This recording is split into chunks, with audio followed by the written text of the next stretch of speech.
Hello everyone, সবাই কেমন আছেন? আশা করি সবাই ভালো আছেন।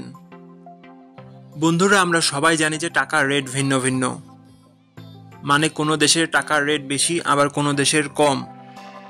কিন্তু আপনি কি জানেন আজকের দিনে জাপানের 1 ইয়েন সমান বাংলাদেশের কত টাকা হয়?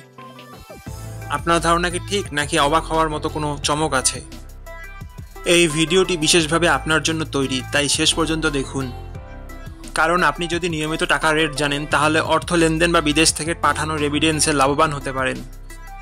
আজ বুধবার 10 ডিসেম্বর 2025। আজ জাপানের 1 টাকা সমান বাংলাদেশের 0 টাকা 78 পয়সা, আর অপরদিকে বাংলাদেশের 1 টাকা সমান জাপানের 1 টাকা 28 পয়সা। বন্ধুরা, টাকার রেট প্রতি মুহূর্তেই বদলায়, আর এই পরিবর্তন আপনার আয়, খরচ, এমনকি সঞ্চয়ের উপর প্রভাব ফেলে। তাই নতুন রেট সবার আগে জানতে এখনই চ্যানেলটি সাবস্ক্রাইব করুন এবং বেল আইকন প্রেস করুন, যাতে কোনো আপডেট মিস না করেন। ধন্যবাদ, দেখা হবে পরবর্তী ভিডিওতে।